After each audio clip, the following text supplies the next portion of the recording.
Then the Rebbe continued that being as mentioned, that this is the climax and the closing of all the inyanim of Tishrei, it's most opportune time to again refer to two of the inyanim which were discussed primarily during the month of Tishrei, and should be mentioned again now that we are leaving Tishrei. While giving the introduction to going into these inyanim, Rebbe says that even though it was spoken already Tishrei, but there are many of the participants in the Farbrengen that were here when it was discussed, but really, they were here physically, in other words, but really they were not here. Their minds were elsewhere. And besides, there are those that weren't even here physically, but what they do is, they have a habit of later, after the Farbrengen, they get a hold of a Reshima, in other words of a Sicha, once the Sicha is published, and then they take a glance at what was discussed during the Farbrengen. Getting back to the Inyan, there were two main Inyanim which were discussed during Tishrei. Number one is the Inyan of opening Chabad houses.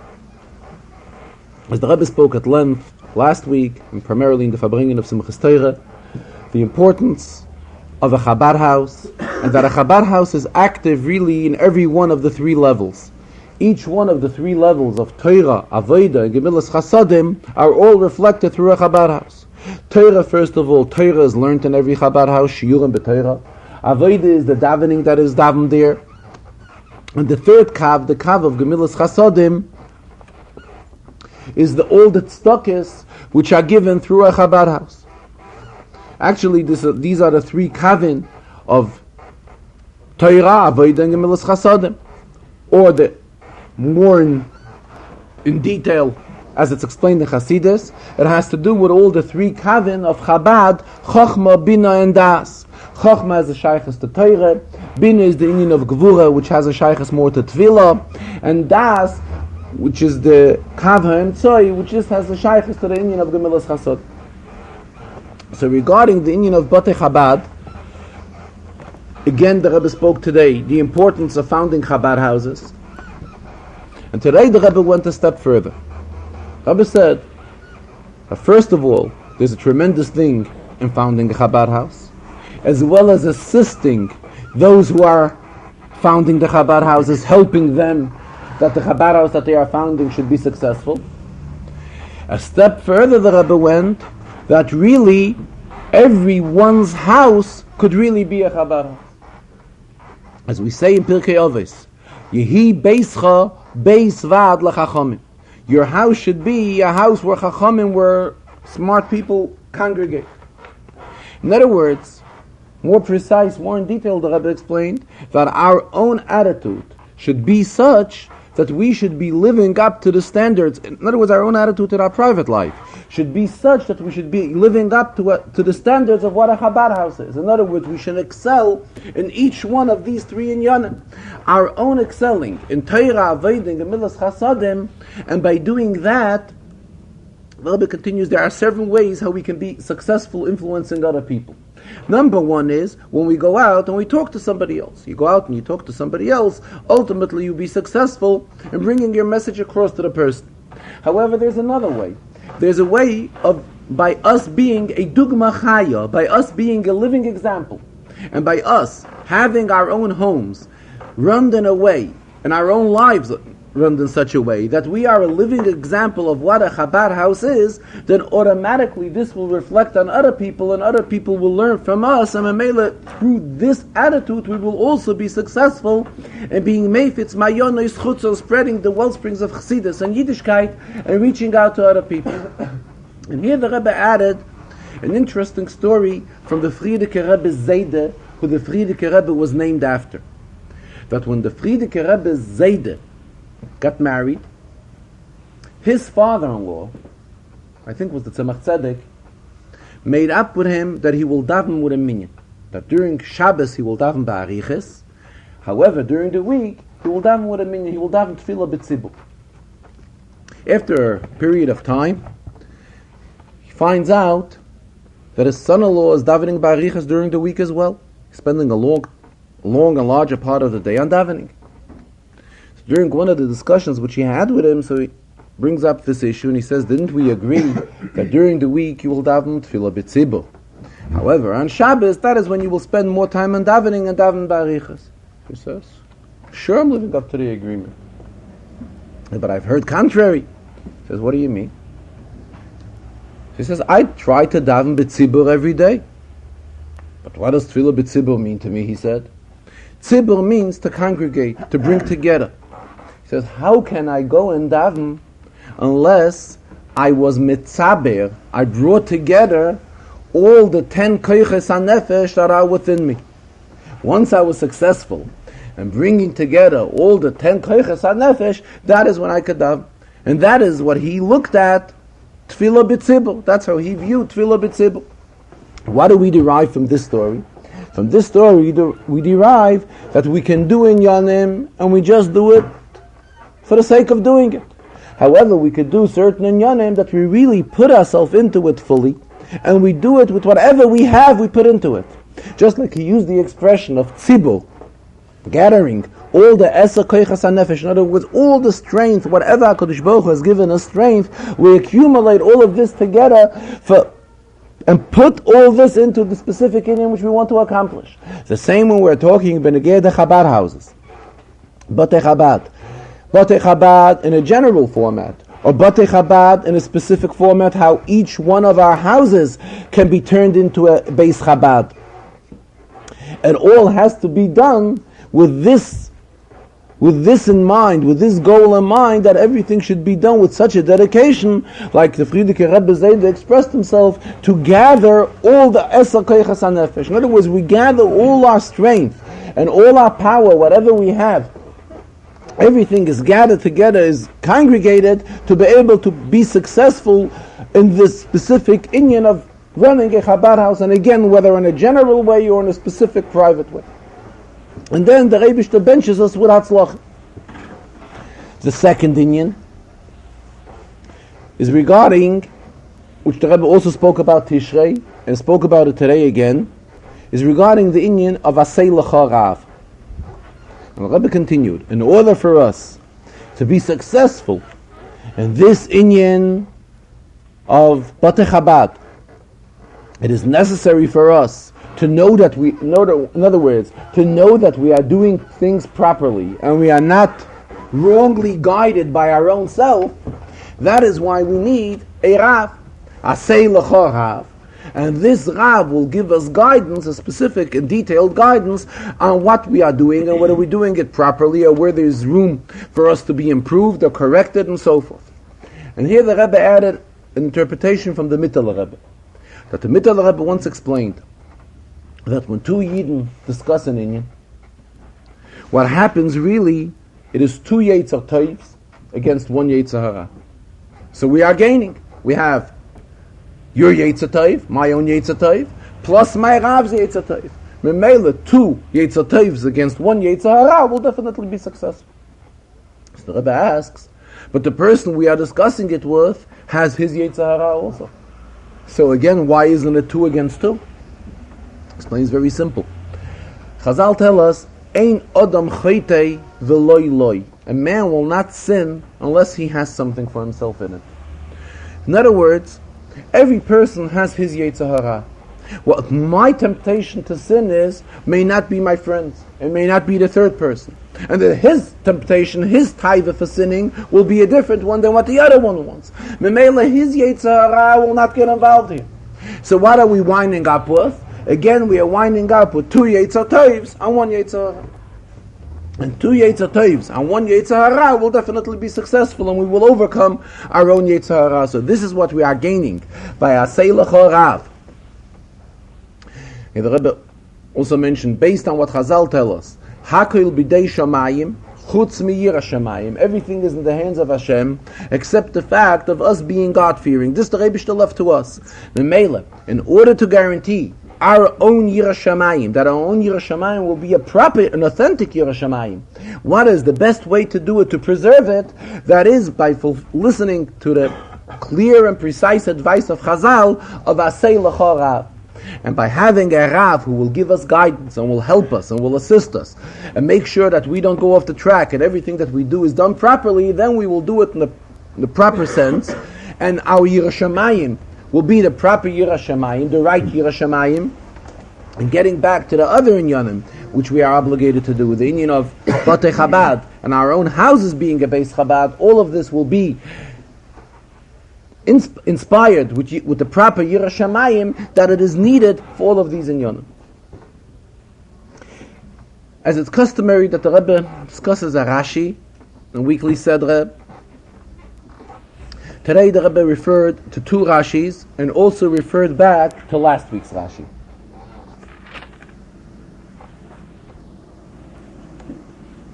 First of all, as we mentioned many times, the Rebbe refers to a Rashi which is this referred to in our Ores HaTmimim, in the various periodicals which are published, and explains one of those Rashis. Today the Rebbe did refer to one of those questions, but did not really get into it and explaining it in detail. They bring a question based on the pasuk Vatamolei ha'aretz chamas, that the world was very spoiled before HaKadosh Baruch Hu brought the Mabul. What is the meaning of chamas? Chamas means gezel. Stealing was very popular in the generation of the Mabul, prior to the Mabul. So Rashi teaches the word chamas, gezel. Together with it, Rashi also quotes the words Vatimolei ha'aretz chamas. If all that Rashi is teaching is only the word chamas, why is there a need for Rashi to also quote the words Vatimolei ha'aretz? This question is raised. The Rebbe mentioned in one of the Oros HaTmimim, the Rebbe also referred to it in the Farbrengen, but did not get involved in giving an answer to this question. Another inyan which the Rebbe discussed in the Rashi was the pasuk Tzoyhar Tase Lateva.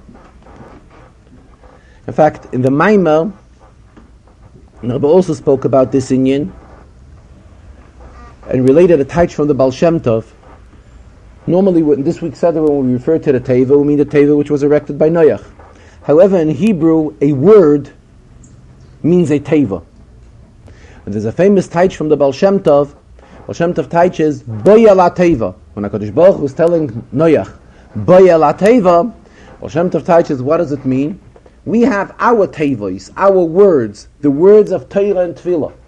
And when we daven, and when we learn, we have to enter into these words. In other words, the Baal Shem Tov explains, not that the davening is done outside, something outside, external of us, and the learning the same, but just like when we enter into a room, we are in the room. The same the Baal Shem Tov says, when we enter the words of Torah, Tefillah, it has to be done in such a way, not min asaf al achutz. In other words, not something which we are just doing from our outside, and we are not becoming part of it, but Boya la Teva, we have to enter into these words of Torah Tefillah. And in continuation to that, the Baal Shem Tov also teaches Tzoyhar Tase la Teva.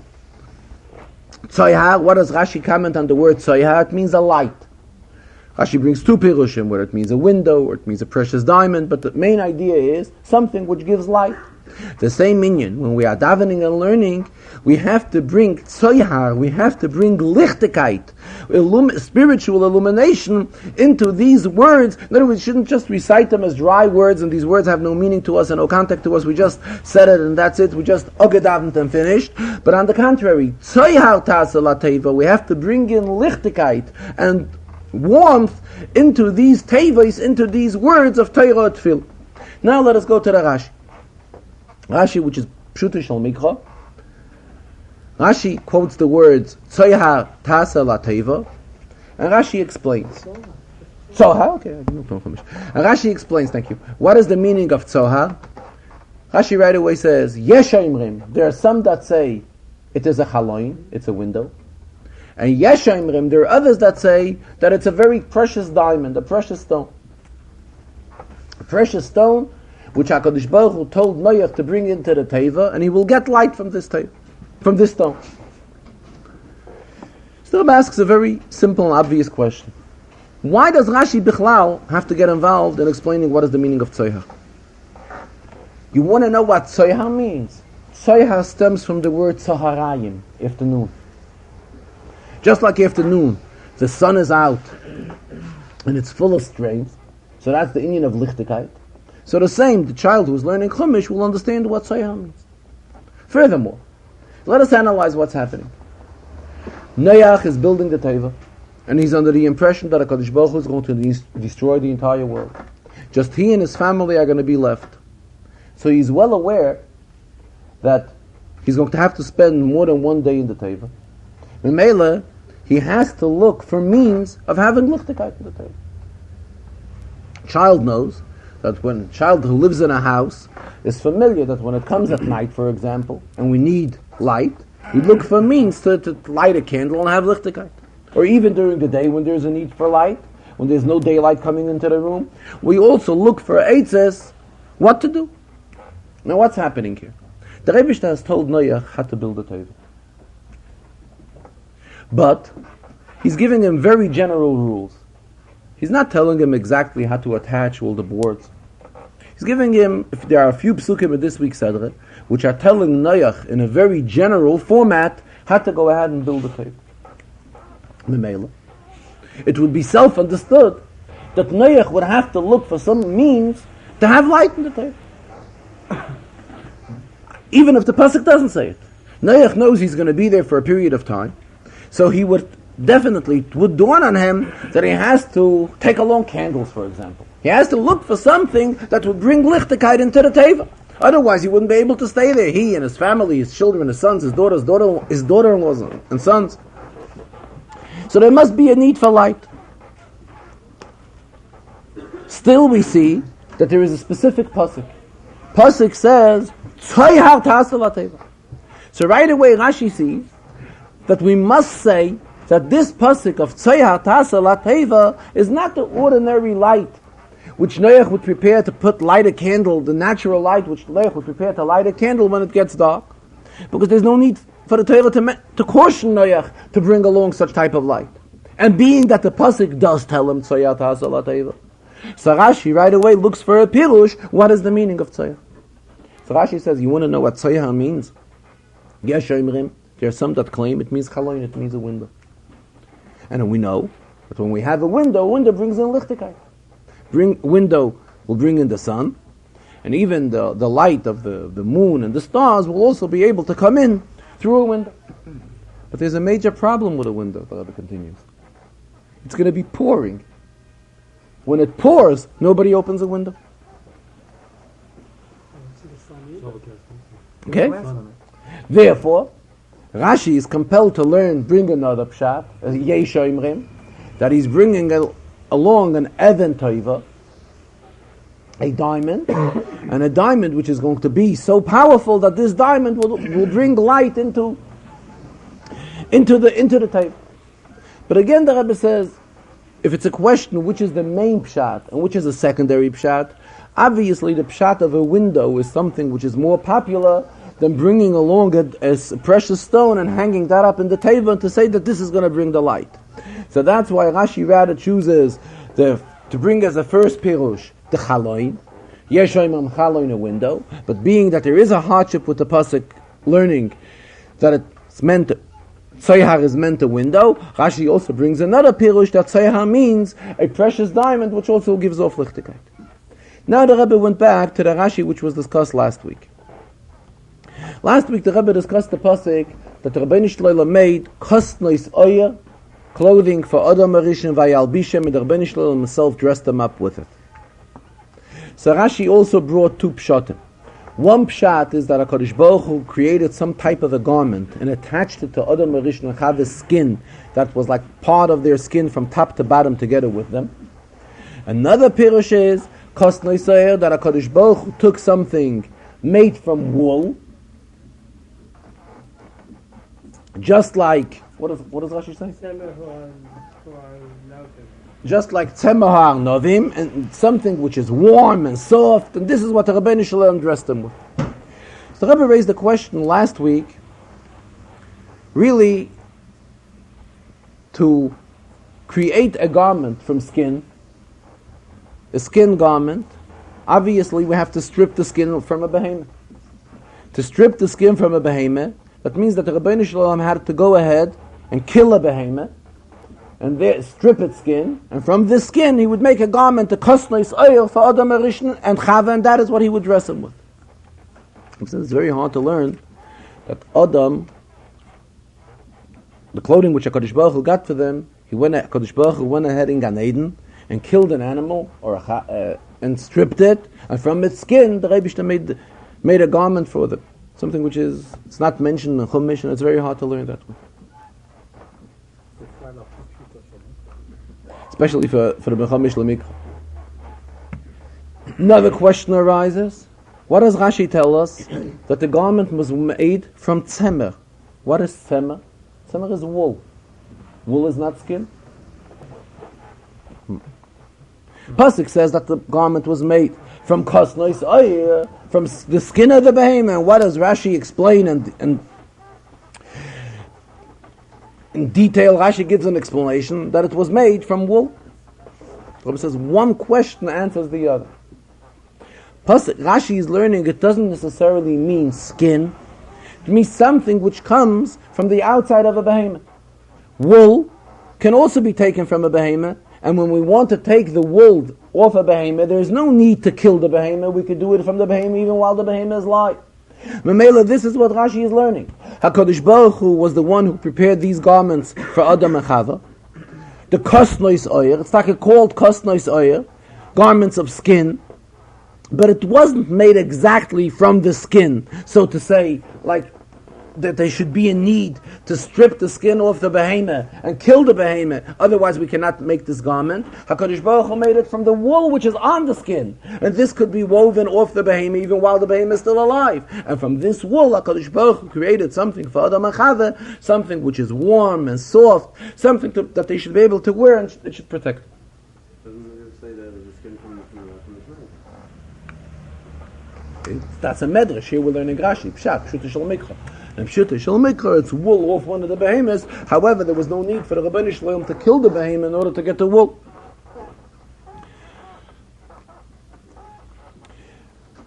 As customary, that the Rebbe also discusses an inyan in the Rambam.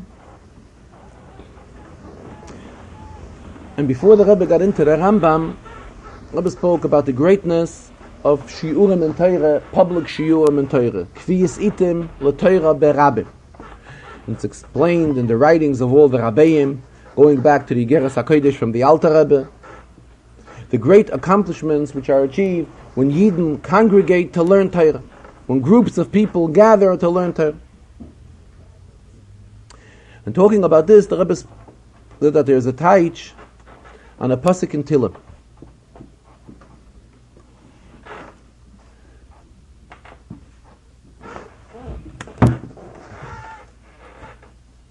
I may say the beginning of the pasuk wrong.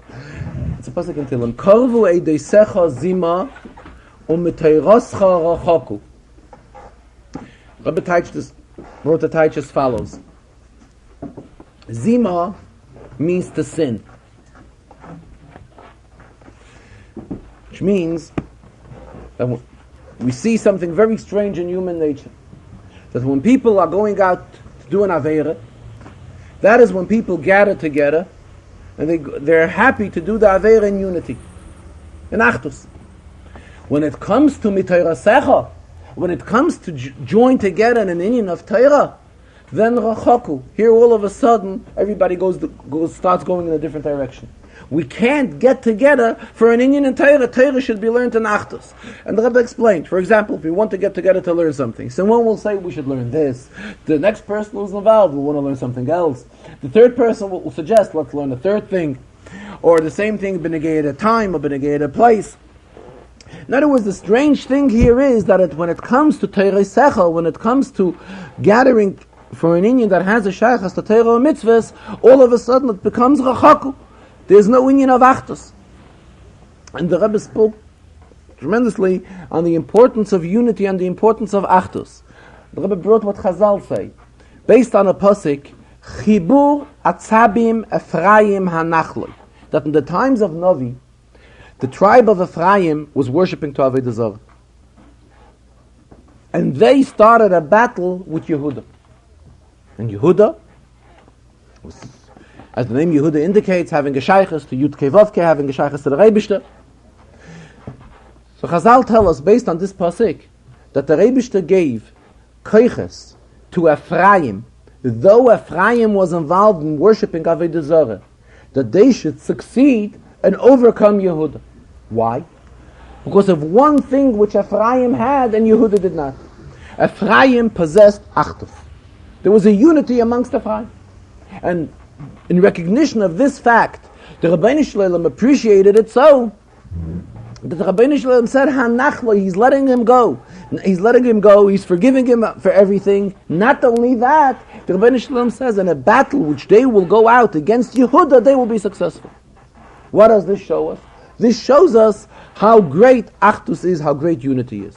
Mele the Rebbe concluded from here we can derive the importance of Achdus, and we will stand in a position of Achdus. Then our brachas, we will be zeicher to special brachas from the Rabbeinu Shalom. Rabbeinu Shalom from such a madrega which is called Achdus Hapshuta of the Rabbeinu Shalom. The bracha will come from there to each and every one of us in the merit and the recognition of our standing in unity together with other Yidden, of our Achdus, of the Achdus which will be prevailing amongst ourselves.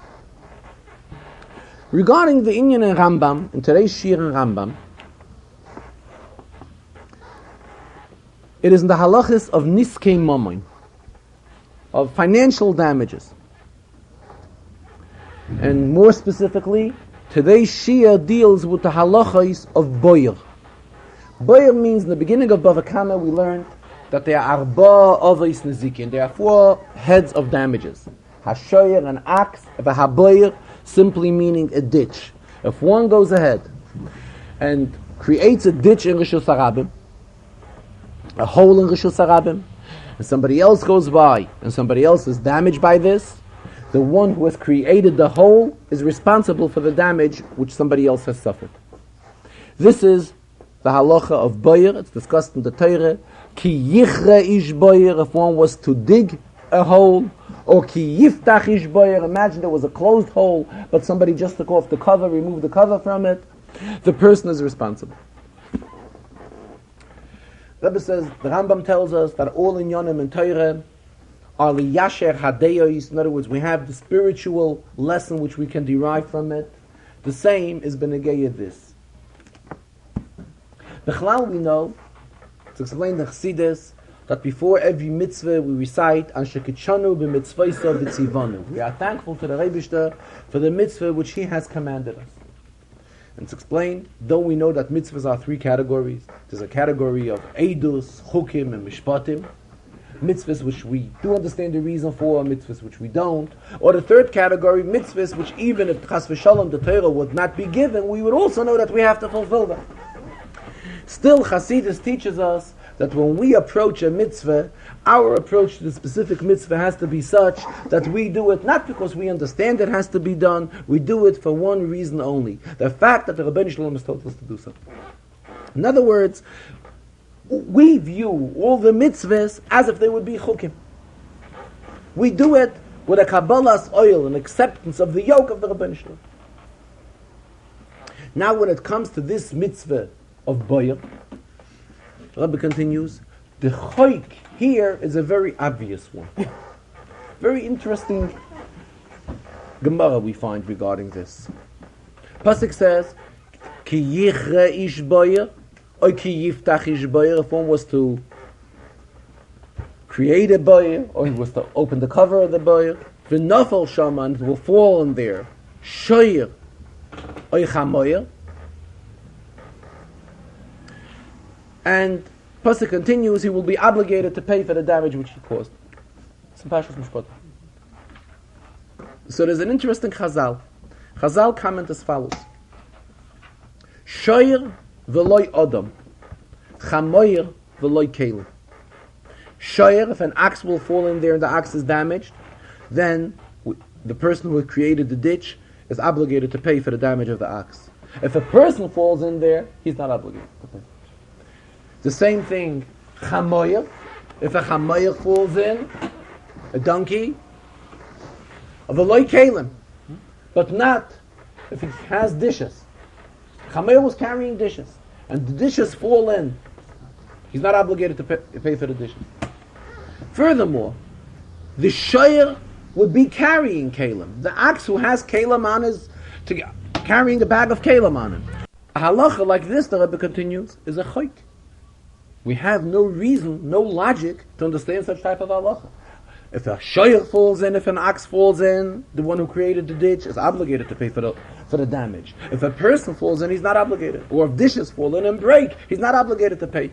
How can we rationale such type of a halacha in seichel? So this is a very obvious chayk. We don't have to go further to look for a chayk in dinei mamanis. On one hand, these are dinei mamanis, these are financial matters. And the Gemara tells us, haroitze lahachkim, if one wants to become clever, yasik b'dinei mamanis, he should put himself into these halachas of dinei mamanis, because these halachas will really sharpen and brighten his mind.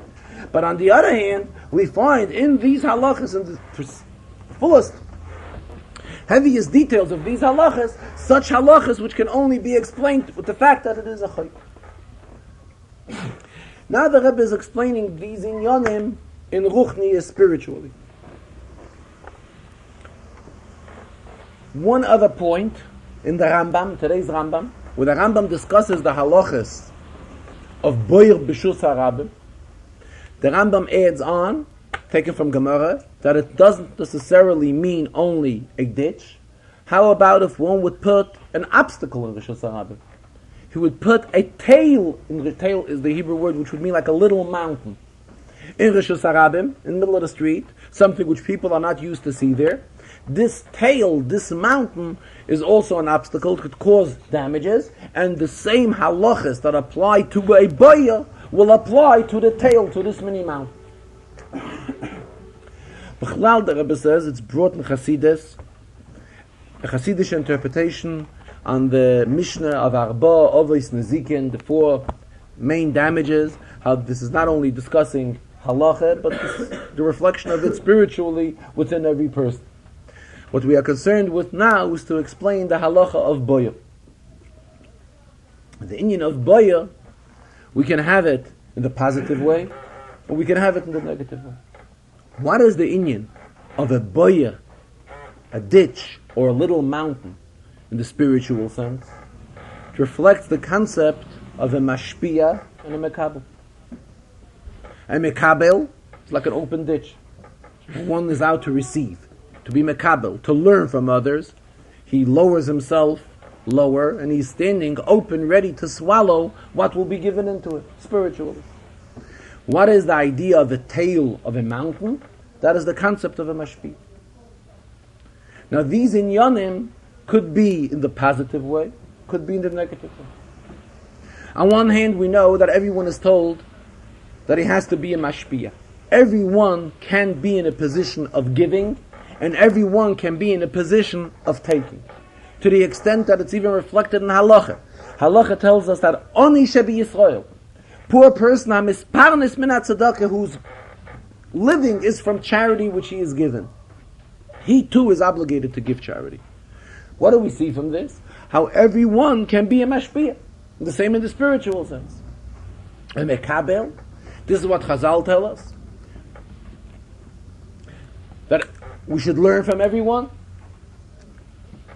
Then we know, ultimately, we are rewarded. From my Talmidim, I was successful. I've learned a lot from my Rebbes, from my Chaverim, from my colleagues. However, Chazal continue, from my disciples, I learned more than from everybody. So this shows the greatness in being a mashpia.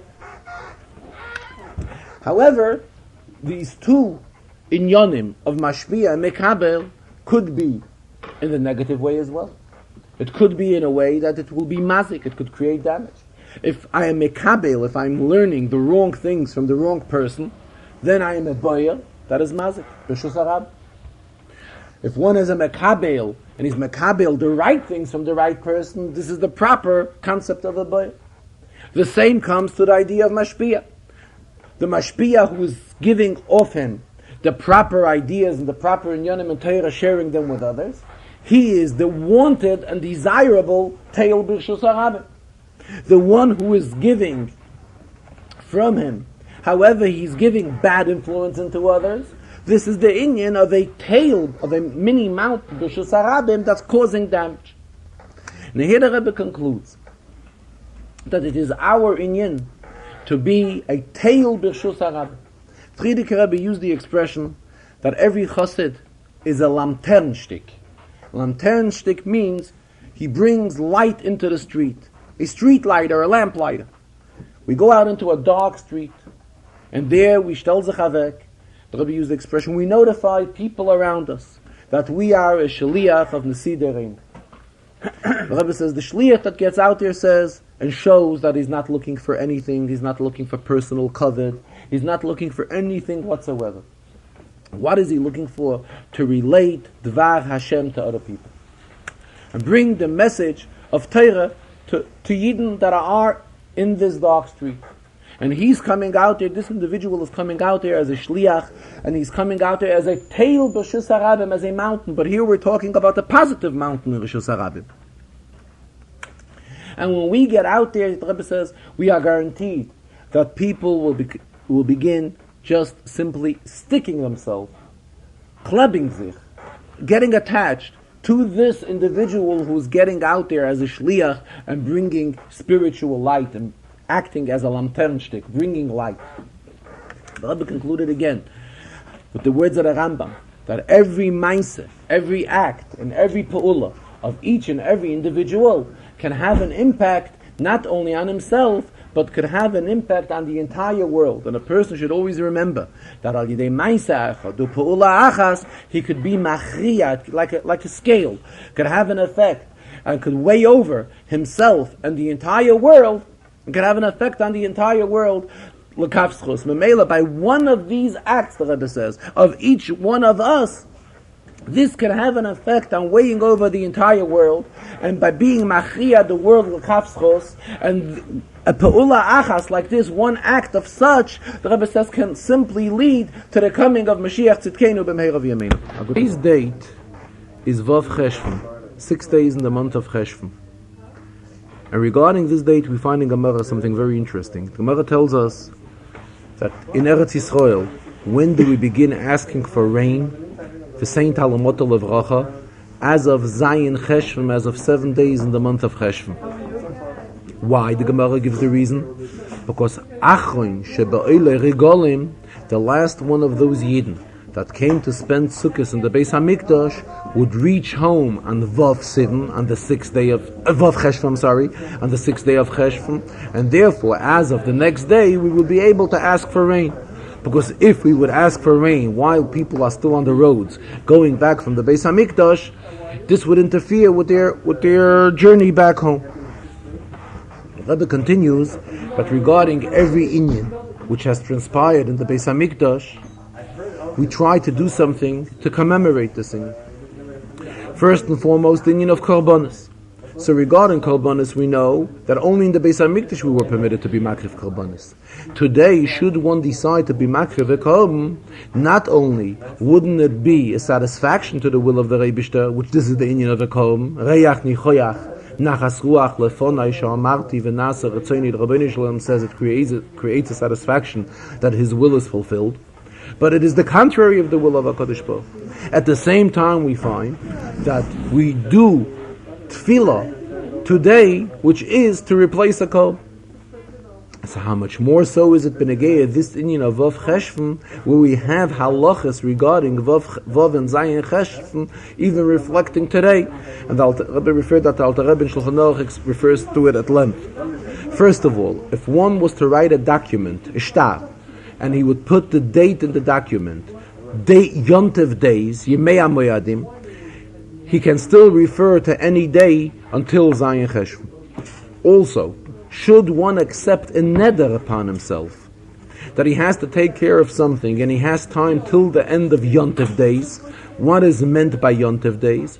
It is meant not only until after Simchas Torah, but it is meant until Vav Cheshvan. So we see that when is the real V'Yakov Holach L'Darkoi, when is the real climax of Tishrei, that is today. And here the Rebbe said that that's why he can't understand why there were those of the Olchim that were here and were in such a rush to get away from the Daled Amos, from the Siderenu. They could have been here longer and spent here time until Zayin Cheshvan. But regardless, as we find in Tanakh, when the Yidden left from being Oila Regel, left from being in the Beis HaMikdash, they went back to their tents, Meichem v'tuvei leiv. And then the pasuk continues, Vayivarech Oisam Elokim, that the Rabbeinu Shalom gave a bracha to all of them. So we see that when is the proper day for bracha? The proper day for bracha is on the day of Vav Cheshvan. And this corresponds to the concept of Gishmei bracha. There is rain, but there's a rain of bracha, a special blessed rain. What's the meaning of blessed rain? When the rain that comes down from Shamayim does not interfere with anybody. Like in the case we are talking, as long as they are Yidden going back from being Oila Regel, HaKadosh Baruch Hu is not bringing the rain. Why? Because it would not be Gishmei bracha. The same the Rebbe continues, now is the time to get a full and complete bracha from the Rabbeinu Shalom. This is the opportune day for it. And as the Baal Shem Tov teaches on the pasuk, V'nasati gishmeichem be'itam, the pasuk says that the Rebbe blesses, he will give the rain in time. The Baal Shem Tov says not only does it refer to rain, but gishmeichem stemming from the word gashmiyas. All the gashmiyas that Yidden need will be given be'itam, will be given in time. Memela, this is the proper day to receive the bracha of the Rebbe in the format of an Esati Gishmeichem Beitam, that the Rebbe will give a bracha that should be of such B'toiv HaNira VaHaNigla, which should be seen and tangible to all.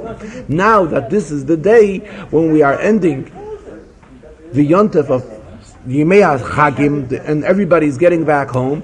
And interesting, here we see another point, that Chazal give consideration, Rebbe says he explained it at previous times at length, to Achron Sheba'ila Regalim, the last one of the Oila Regalim. What does it mean, the last? It means the last one on the spiritual level. In other words, the one who's the furthest away from the Beis HaMikdash in the spiritual level.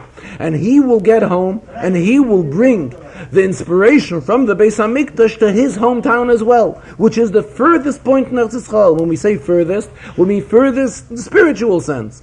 And the Torah is giving consideration to this person as well, because how far a Yid stands, he is always in the position of bringing Warmkeit and Lichtigkeit from the Beis HaMikdash to his home area, and bringing the warmth which he accumulated within himself during the Yontif, he will bring this warmth and Lichtigkeit back home together with him. Later the Rebbe continued, when the Rebbe began speaking regarding the inyanim which were discussed in Tishrei, and those of us that are still here, or those that remain here, it says even those that left and already are on their way home, however, they are still at the first station. They did not arrive, they did not settle yet. And the Rebbe referred to a Sikha from the Frierdiker Rebbe, where the Frierdiker Rebbe says, describes that when there's a very big party, a very big simcha, and everybody leaves from the simcha, it's customary that everybody gets along some goodies, which everybody has celebrated with at this very big simcha, this very big festivity. And when people come to the first stop, to the first station, they still have these bags which they have taken along with them. So the same the Rebbe says, even those individuals who have already left, and Bechlal, this leaving, this parting, which is taking place at the end of Yontif, it's as Chazal tell us, that the Rabbeinu Shalom uses the expression, Koshe alai pridaschem. My parting with you is something which is very hard, the Rabbeinu Shalom says. But Yidden do go back to their settlements and to their points, and everybody parts from the Beis HaMikdash. However, on this day of Vav Cheshvan and Zayin Cheshvan, even those who have already left are still on the first stop, and they all still have with them those goodies which they've taken along from here, from spending the Yontif here. A gute Woche.